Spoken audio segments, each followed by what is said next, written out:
Օգոստոսի 27-ին Վանաձոր քաղաքում հայտնաբերվել է 1960 թվականին ծնված Սամվել Ղազարյանի դիակը ամբողջովին քայքայված վիճակում։ Սամվել Ղազարյանն իր բնակարանում երկար տարիներ բնակվում էր մենակ։ Երեխաները գտնվում են Ռուսաստանում, ընտանիքը բաժանված էր հորից։ Ղազարյանը երկար տարիներ զբաղվել է ֆուտբոլով, եղել է ֆուտբոլի մարզիչ։ Հարևանների պատմելով վերջին տարիներին Սամվել Ղազարյանը իրեն խմիչքին էր տվել, շատ էր խմում ու հարևանները վերջինս հետ այդքան էլ մոտ չեն եղել։ Ղազարյանի մահվան լուրը բնակիչները իմացել են միայն այն ժամանակ, երբ ոստիկանները աղջկա հետ միասին բացել են տան դուռը ու գտել նրա մարմինը քայքայված վիճակում։ Հարևանների պատմելով իրենք նույնիսկ չեն էլ զգացել, որ իրենց շենքում մահացած մարդ կա։ Շենքի ողջ կոյուղագիծը վնասված է, եթե հոթել զգում էինք, վերագրում էինք կոյուղագծին, պատմում են շենքի բնակիչները։ Չերկասի 3-րդ շենքի 8-րդ հարկում, որտեղ բնակվել է մահացածը, բացի իրենից ոչ ոք չի ապրում, իսկ 8-րդ հարկի դուռը միջանցքից կողպված է։ Սամվել Ղազարյանի աղջիկը երկար տարիներ վերադառնում է Ռուսաստանի Դաշնությունից,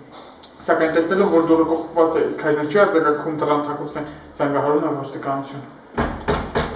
Սամվել Ղազարյանի աղջիկը, ինչպես նշեցինք, երկար տարիներ բնակվում է Ռուսաստանի Դաշնությունում։ Մեզ ասած տեղեկություններով Սամվել Ղազարյանի աղջիկը Հայաստան էր եկել, քանի որ ուներ առողջական խնդիրներ եւ այդ իսկ պատճառով եկել էր որպեսզի վաճառող շորբ բնակարանը բուժման համար գումար ունենալու նպատակով։ Դեպքի վայրում քննչական աշխատանքները ղեկավարում էր Լոռու մարզի քննչական բաժնի քննիչ Բարսեղ Մուրադյանը։ Քննիչի հանձնարարականով նշանակվել են մի շարք համալիր փորձաքննություններ։ Ըստ դատական բժշկի դիակի վրա բռնության հետքեր չեն եղել։